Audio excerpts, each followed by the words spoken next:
Hola, muy buenos días a todos y a todos. Por acá les habla el profesor José Luis Rodríguez Castillo. Hoy 19 de octubre de 2024, sábado 19 de octubre de 2024. Estoy haciendo este video en diferido. Por motivos personales no puedo asistir de forma sincrónica al encuentro de hoy. Y bueno, estamos acá para dejarle esta instrucción con la finalidad de seguir fortaleciendo lo que hemos venido haciendo en la cátedra de teoría del delito. Hoy vamos a hablar sobre la unidad 3 y la continuación de esta unidad 3 sobre la tipicidad y la culpabilidad, para terminar de esta forma el contenido académico y programático de la cátedra denominada teoría del delito, el cual ustedes están haciendo en esta maestría. Sin embargo, ya con las clases indicadas en los otros encuentros, ya con eso tienen todo el material para las evaluaciones. De eso les quiero hablar rápidamente antes de que comience a informar sobre esta clase. Por ahí hay personas que no han entregado la primera actividad y estamos ya encima de la segunda actividad. La universidad es muy abierta con respecto a la entrega de estas actividades, porque a lo mejor algunas personas no han podido hacerlo. Y en su defecto también porque existen circunstancias personales que cada uno de ustedes puede tener y que no han podido subirlas a las plataformas. Siempre nosotros, como docentes y como personas preocupadas por la instrucción y por la academia, consideramos que más allá de las oportunidades que uno les pueda otorgar, es la finalidad de porque usted está estudiando, porque usted está fortaleciendo la parte académica en sus vidas, y es porque desea avanzar, superarse, obtener alguna proyección en su vida. Yo creo que más allá de la oportunidad que podamos darle, es el compromiso que usted tiene con la universidad, con el Instituto de Estudios Superiores de Investigación y Posgrado, como es el IESIT. Entonces, yo soy muy severo en eso, porque me encanta que la persona sienta el compromiso, y eso está de su parte y de mi parte como docente. De mi parte, hoy usted está recibiendo este video en diferido. De mi parte, hay una responsabilidad que nace de mí, que asumí para que usted tenga de buena mano la instrucción que hoy se le está dando por acá. Entonces, yo le agradezco a todos los que van a ver este video, pónganse al día con estas actividades, porque en lo que menos abrimos y cerramos los ojos, ya hemos culminado lo que es la carga de esta cátedra denominada, repito, teoría del delito. Teoría del delito. Sin más preámbulo, vamos a comenzar hoy con lo que es la tipicidad, y vamos a hablar sobre ello en cuanto a la culpabilidad, entre otras cosas. Cuando hablamos de tipicidad, es un concepto que emana de subsumir, colocar sobre algo la realidad de lo que puede entenderse como una conducta concreta. Es decir, yo no puedo asumir que existe, por lo menos en Venezuela, hay una figura jurídica llamada homicidio culposo. Vamos a ponerlo por allí para que lo entiendan. El homicidio culposo es que cuando alguien, dentro de su actuar, se trata de una acción, por impericia, por imprudencia, por creer que a lo mejor no iba a pasar nada, hace una acción y el resultado es la muerte de la persona, que lamentablemente va a ser víctima de este nexo causal. El nexo causal lo vamos a explicar en un momentico.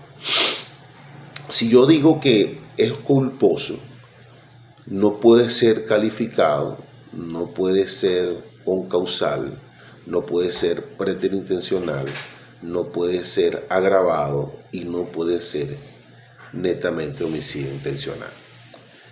O sea, me he paseado por varios tipos de delitos distintos de acuerdo a la acción del sujeto. En este caso, el sujeto procesal activo del delito. Quiero que lo veamos así. El sujeto pasivo de toda acción es la víctima. El sujeto activo se supone o se infiere que es a quien le recae la responsabilidad penal. Pero para yo tipificar lo que hizo, debe existir una conducta dentro del ordenamiento jurídico de cualquier país. Entonces, hablando de la tipicidad, conocido como un concepto fundamental del derecho penal, porque adecúa una conducta concreta en un tipo penal abstracto, es decir, una descripción legal de un delito. Y para que sea considerado delito, debe encajar perfectamente esa descripción que la ley, por lo menos en el caso de Venezuela, el Código Penal, hace que exista ese delito. Es lo que conocemos nosotros como el derecho del Estado a sancionar a través de sus instituciones y a través de su ordenamiento jurídico. Entonces, si yo hablo de la tipicidad, estoy hablando de que existe una persona que a través de una acción u omisión hace algo o dentro del ánimo pretende que es necesario para la acción, pero el no hacer también puede ser omisión y puede ser considerado delito, debe estar tipificado esa conducta.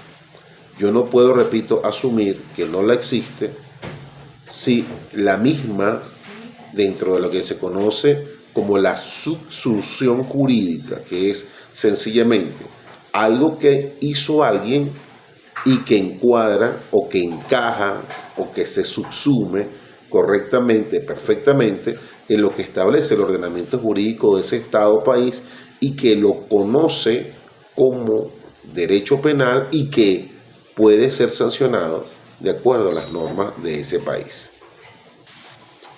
Es necesario aclarar que la noción del tipo penal ha evolucionado, por supuesto, a lo largo de la historia, donde se ha requerido pues, que tenga mayor precisión las conductas que van a ser, como se dice, encuadradas, que van a ser colocadas en una norma para que pueda considerarse delito.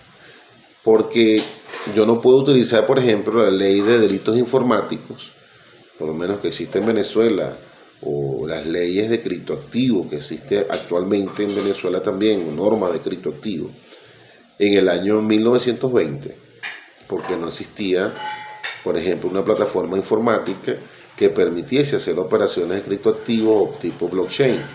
Aquí lo que estamos hablando es que la sociedad va determinando qué conductas necesita colocar como que pueda alterar el orden público, como que pueda ir en contra de lo que llamamos nosotros su propio ordenamiento y por supuesto puede ocasionar en el mundo que se desarrolla esta ley la circunstancia para ser considerada delito. Entonces, dentro de esa tipicidad, las funciones del tipo penal, como lo establece los conceptos, está una garantía individual, la función de comunicación y la función de sistematización.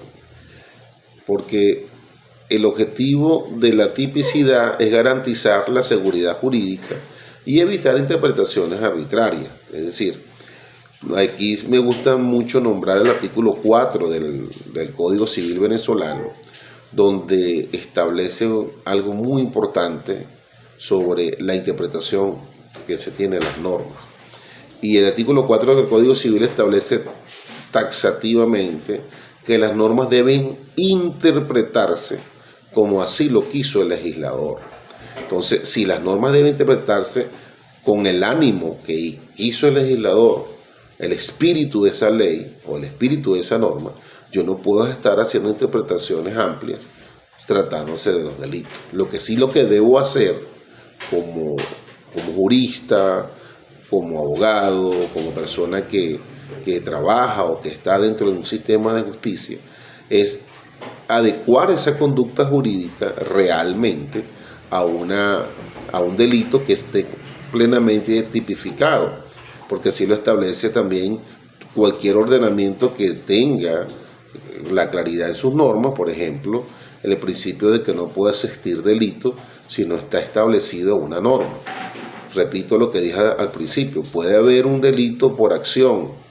Estaba haciendo referencia al homicidio culposo, pero el homicidio culposo en Venezuela ha mutado a una circunstancia donde, más allá de la imprudencia y de la impericia que pueda tener el sujeto procesal activo, está lo eventual que puede determinarse que a pesar de saber que existe una condición que puede ocasionar algo y que yo aún así la cometo, es considerado ya una ampliación de esa responsabilidad penal que pueda tener ese sujeto activo, llamado, por lo menos en el caso de Venezuela, que fue tomado a través de una interpretación que hizo en su oportunidad el que fue fiscal general de nombre Javier L. Chiguerra aquí en Venezuela, donde amplió la interpretación del delito de homicidio culposo a través de una figura conocida como dolo eventual, por eso se conoce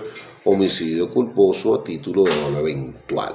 Entonces, aunque la jurisdicción venezolana no tiene contemplado esa figura dentro del ordenamiento jurídico como tal, fue necesaria la aplicación de esa visión que tuvo ese jurista, por cuanto el delito que se comete en esa oportunidad está orientado a una figura muy famosa acá en Venezuela, que fue el gran nadador Javier Vidal, que una persona, estando bajo efectos de algunas sustancias, creo que no quiero caer en una apreciación o una aseveración sobre realmente lo que esta persona tenía en su organismo, pero sí podemos decir que estaba intoxicado, que estaba tomado y estaba haciendo en aquel momento la camioneta que tenía esta persona era una camioneta Homer, y para esa época era muy difícil tener una camioneta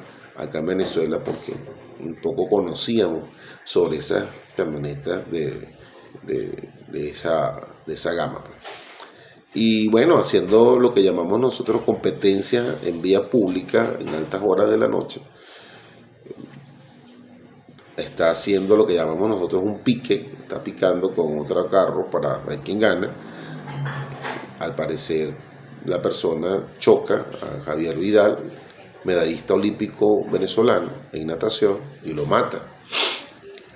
Entonces usted podría decir, o usted podría determinar que la persona puede ser que no quería matar a nadie, pero el solo hecho de saber que la actividad que está realizando, más allá de la imprudencia, repito, yo puedo pasarme un semáforo, pero si estoy ebrio y voy a 120 kilómetros por hora en una autopista o en una calle que solamente permite 60, ahí se está viendo, se puede observar que no existe solamente una conducta que por impericia, imprudencia o inobservancia pueda ocasionar un problema.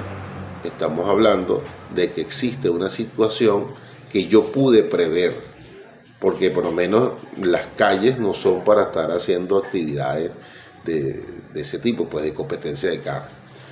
Muere la persona, como muchos de ustedes, a lo mejor los venezolanos que están en esta materia sabrán, y al morir, por supuesto, quisieron aplicar la figura de homicidio culposo, pero el fiscal del caso, el abogado de la víctima, directa e indirecta, se dio cuenta de que existía algo que iba más allá del acto volitivo del sujeto procesal, y lograron una condenatoria por delito homicidio culposo a título de dolo eventual. Por ello, en la función del tipo penal en cuanto a la tipicidad, como lo dije hace rato, está la garantía individual, la función de comunicación y la función de sistematización. La garantía individual es que limita el poder del Estado al exigir la conducta que se ajuste a una norma legal precisa. El Estado no puede divagar, no, mira, si fue esto, es posible que sea esto también, no. Por eso que en lo que llamamos nosotros, en el ámbito penal no se permite lo que llamamos nosotros la analogía. O Si fue homicidio, tengo que determinar qué tipo de homicidio. Si fue robo, tengo que determinar qué tipo de robo. Si fue hurto, estoy hablando solamente de delitos comunes. Por lo menos el hurto puede tener hurto con destreza, hurto con escalamiento, hurto calificado, hurto agravado. Ese modo de gradación. Porque aquí en Venezuela, por ejemplo, no existen gradaciones en los homicidios. Usted escucha hablando, no, que eso fue homicidio en primer grado, en segundo grado, eso, con el debido respeto, está viendo muchas series de otros países. Aquí en Venezuela no existe gradaciones, aquí lo que existe es calificados o conductas calificantes y que lo refleja el mismo Código Penal. La función de comunicación que tiene la tipicidad es que permite a los ciudadanos conocer qué conducta puede estar inmerso a través de las acciones u omisiones. Recuerden que toda norma, que toda ley, lo que busca es regular conductas y eso requiere, por supuesto, que esté dentro de un ordenamiento jurídico. A mí no me pueden sancionar por una conducta que no haya sido regulada. Y la función de sistematización que organiza el sistema penal facilitando su estudio y su aplicación. Por eso que dentro de las técnicas de tipificación y clasificación de los tipos debemos revisar que existen, por ejemplo, un homicidio es cuando con intención alguien haya ocasionado, por lo menos el homicidio intencional del 405 del Código Penal venezolano establece que es una conducta que, aparte que es común, sabemos que lo que delimita el delito de homicidio es la intencionalidad. Quien con intención haya dado muerte a otro tendrá una sanción de 12 a 18 años. Ese mismo homicidio cometido en un ascendiente, en un hijo o en un hermano, o ante una figura del Estado, la agrava, que la atenúa el delito de homicidio, el culposo puede atenuarla, o en el supuesto negado de la situación especial de lo que llamamos nosotros legítima defensa, la persona no es sancionada penalmente. Pero también existen tipos especiales donde requiere características particulares del sujeto activo y el sujeto pasivo. Por ejemplo, si la persona tiene una pelea con alguien, le da un golpe en el lado derecho del pecho y mata a la persona, un golpe normal, no sé qué es un golpe, un puño, pues. Y entonces hacen averiguaciones, resulta que la persona tenía dextrocardia, tiene el corazón del lado derecho. Eso no lo sabía el sujeto procesal activo y pueden atenuar esas características especiales del delito. Todo esto que le estoy explicando forma parte de las técnicas de tipificación y clasificación del delito. Ahora bien, ¿qué importa en cuanto a la tipicidad? ¿Qué importa sobre ese desarrollo de la tipicidad? Pienso que debo revisar la estructura que incluye los elementos objetivos y los elementos subjetivos. Los elementos objetivos del tipo son 3. La conducta desplegada por el sujeto procesal activo del delito, el resultado de esa conducta y el nexo causal que une las dos anteriores. Y los elementos subjetivos tienen que ver con el dolo o la culpa. Entonces, ¿cómo desplegamos estos elementos del tipo penal? Lo primero que tengo que saber es qué es la conducta. Una conducta es una acción u omisión. Por ejemplo, la omisión dentro de los procesos penales se verifica es con el resultado de esa omisión. Normalmente, para que usted más o menos pueda ver qué es una omisión, vamos a una mala praxis. La mala praxis normalmente se da en aquellas circunstancias, pues, donde el médico lamentablemente no hizo algo. O hizo algo, pero omitió algo. Existen muchos problemas, por lo menos con los oblitos en cirugía. Un oblito es un objeto extraño, no propio del organismo, que dejaron dentro de un paciente que fue intervenido quirúrgicamente. Ese oblito, así se le dice en término dentro de la medicina, puede ocasionar que la persona se muera. Ahora le pregunto, ¿existe intención del médico dejar un apósito, una gasa, una pinza, una tijera, un bisturí dentro de un organismo? Yo creo que no.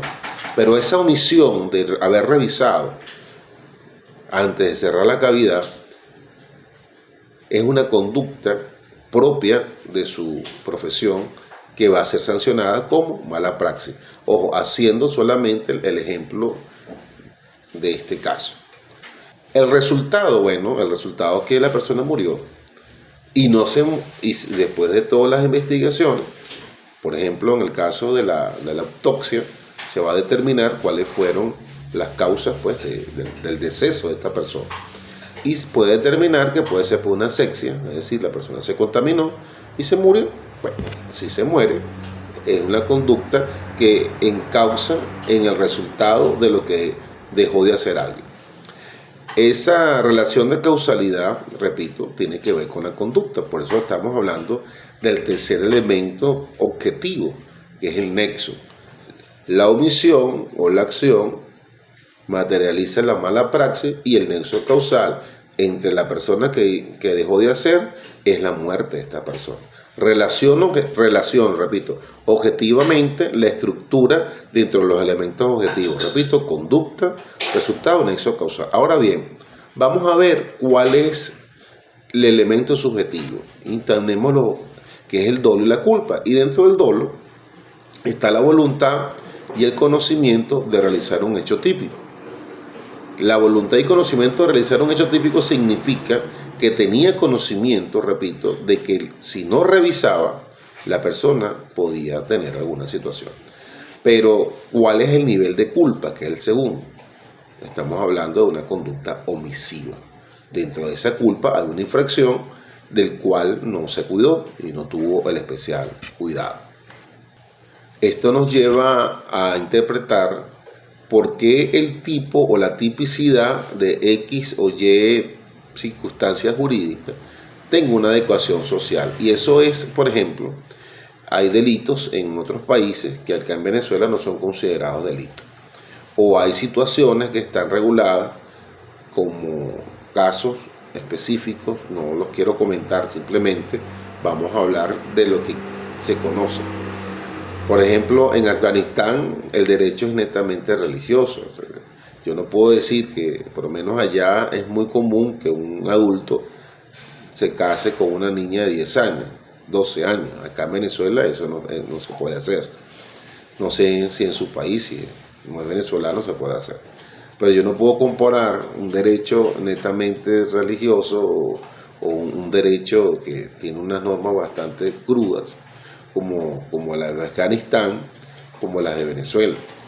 Por ejemplo, también, aunque no tiene que ver con delito, en Ecuador una persona que tiene un niño en su vientre, está embarazada, ya el niño que está en el vientre tiene derechos. Acá en Venezuela, para tener derechos tiene que haber nacido vivo. Y esas son circunstancias que pueden limitar la acción o pueden limitar el nexo causal dentro del tiempo objetivo para determinar la conducta. Por ello es importante verificar eso. Ahora, si la persona, que Dios no quiera, hace algo contra una mujer que está embarazada y la persona fallece, se agrava el homicidio, porque la condición que estaba la mujer es considerada dentro de lo que podía tener el contexto del juez, la revisión del caso pudiese calificar o agravar de acuerdo a la visión que tenga el juez. Pero aquí homicidio es quien mate a otro. Aquí, si usted lee todas las gradaciones de homicidio, por lo menos en Venezuela, no explica netamente que esté embarazada o vas a tener una sanción penal más fuerte porque esté embarazada, así por así. ¿No? Debemos revisar eso se lo dejo también para que lo revisen. Entonces, bueno, la adecuación social es el criterio que tiene la misma sociedad, pues, para decir, mira, esta conducta debe ser sancionada. Por ejemplo, ha habido un caso importante que me pareció interesante dentro del derecho. Hace unos años, acá en Venezuela, hubo una banda de mujeres que llamaban las robapelo. Imagínense ese remoquete, la robapelo. Eso ocurrió en Maracaibo. Eso es un estado acá en Venezuela, una ciudad. Y eran unas mujeres que se dedicaban a ver las personas que transitaban por la ciudad, por las calles de la ciudad, pues. Y si la persona tenía el cabello muy bonito, sobre todo largo, bien cuidado, entre 2, 3 mujeres la amenazaban y dentro de esa amenaza la muchacha quedaba tranquila, no te muevas, y lo que hacían era cortar el cabello. Y el cabello lo vendían fuera de Venezuela. Creo que lo vendían en Colombia. Imagínense esa locura.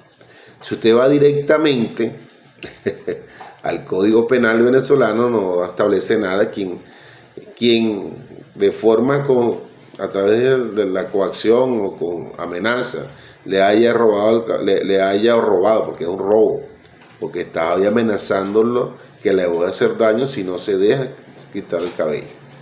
Entonces es un delito pluriofensivo, pero imagínense una mujer que haya tenido años cuidando su cabello para que le hagan eso. Estamos hablando de otro tipo de situaciones morales, personales. Pero bueno, eso específicamente no aparecía en el Código Penal sobre esa conducta. Pero esa conducta afecta a la persona que sufre el delito. Entonces hubo que adecuar la conducta por lesiones. Y por allí se fue pues lo que llamamos nosotros la interpretación jurídica de esa conducta. Dentro de la figura que estamos hablando sobre el dolo de la culpa, el dolo implica que el autor del delito conoce y quiere los elementos del tipo objetivo. O sea, cuando digo quiere, es que tiene todo lo que puede encauzarse de la responsabilidad. Y la culpa, bueno, por ejemplo, la imprudencia, la negligencia y la impericia. Eso es algo que a veces cuesta entender. Por ejemplo, en los accidentes de tránsito, una persona nunca, bueno, se han visto que hay otras intencionalidades, pero una persona en un accidente no quiere matar a otra. Y muchas veces el resultado es fatal y eso ocasiona mucha tela que cortar. Yo recuerdo hace unos meses, un amigo muy cercano, que yo fui su abogado en alguna oportunidad, su novia fallece en un accidente de tránsito. Y me decía: José Luis, quiero justicia. Cuando se verifica la situación, al parecer la muchacha, que para descanse, iba en una moto, agarró una de las principales autopistas acá en Venezuela. Parece ser que perdió el control de la moto, cae, detrás van pasando carros a alta velocidad y uno de los carros le da y la mata. El sujeto activo del delito no quiere matarla, no hay intención. La reacción entre que cae la muchacha y la camioneta es muy corta. No le da tiempo de maniobrar al sujeto y ocasiona el accidente fatal. Es privado de libertad por unos días, por 2, 3 días. Cuando lo presenta sale con una medida cautelar porque no tiene, hasta tanto no terminan las investigaciones de verificar si tuvo una responsabilidad o no en eso, la persona goza de una medida cautelar sustitutiva a la privativa.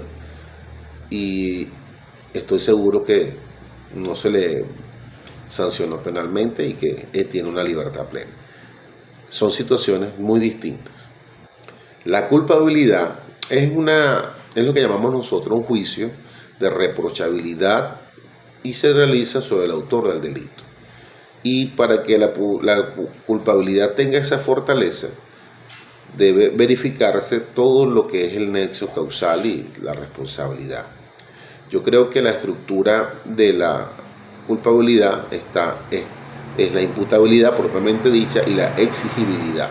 Es decir, la imputabilidad es la capacidad de comprender el significado del hecho y de dirigir la propia conducta de una persona.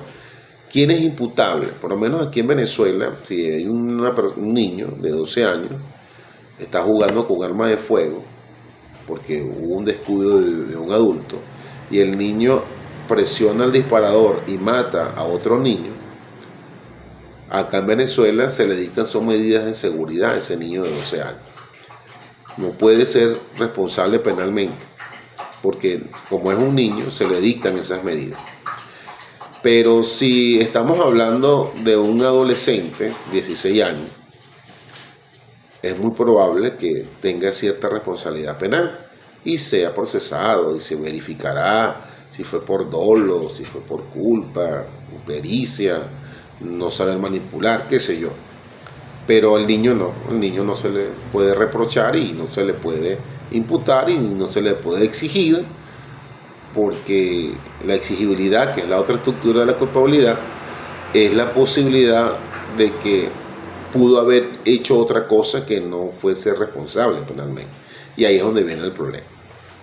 Cuando dentro de la estructura del delito, tanto los elementos objetivos y subjetivos de la tipicidad, concatenado con la culpabilidad, no refleja una verdadera circunstancia que pueda valorarse, ponderarse dentro de una subsunción jurídica, estamos hablando de que esa persona puede resultar inimputable. Entonces, bueno, la imputabilidad, por ejemplo, como lo dije, es la capacidad de comprender el significado de lo que hice y lo que mi conducta desplegó a través de eso.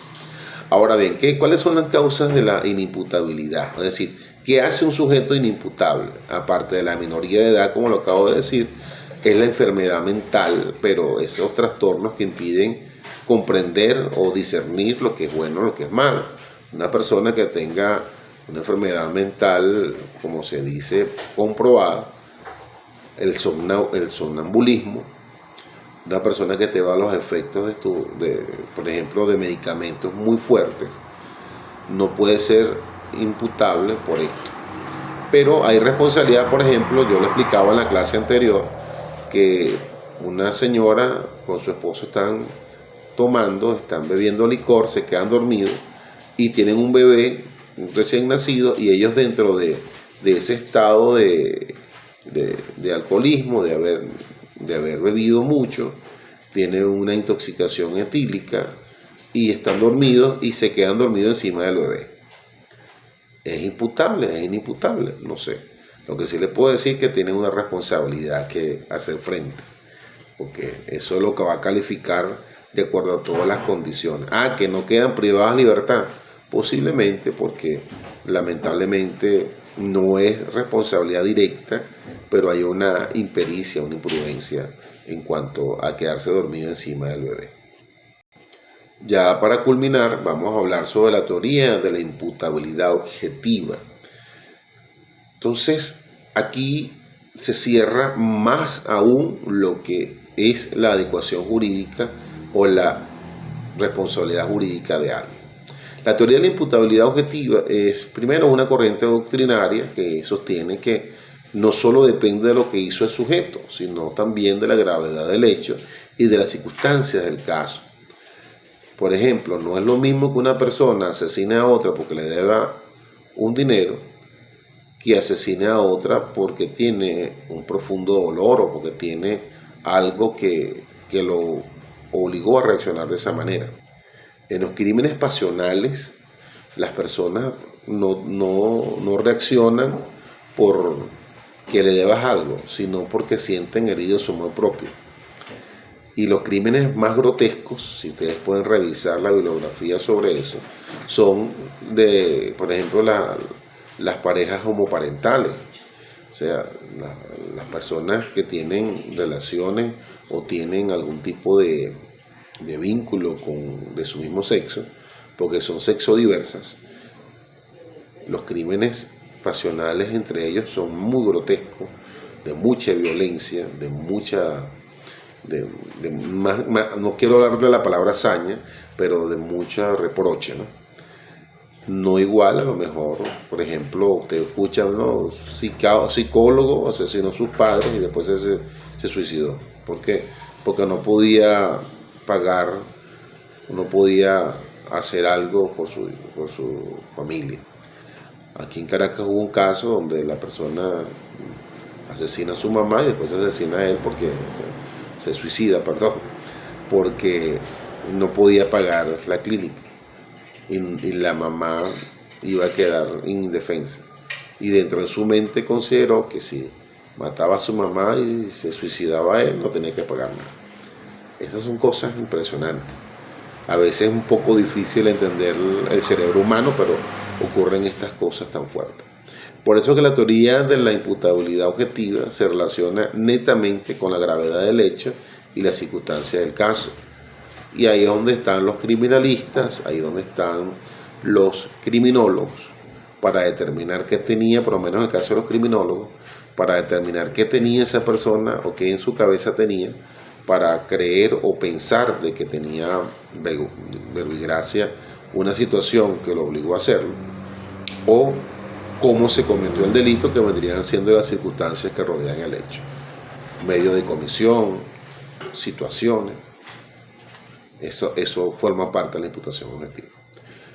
Bueno, con esta breve clase donde hicimos un repaso por lo que era la tipicidad y la imputación y la culpabilidad, hemos culminado la carga académica de abordar todo el temario de esta cátedra bastante amplia pero y básica en el nivel de maestría. Sí necesito que se pongan al día con las actividades y bueno, estamos conversando. Pueden escribirme directamente a mi teléfono que está allí. Son pocas las personas que se han comunicado conmigo. Les solicito por favor que se comuniquen conmigo y nos pongamos al día con las actividades. Y bueno, estamos en la recta final para terminar. Tengan excelente fin de semana. Estamos conversando. Infinitas bendiciones. Que estén muy bien.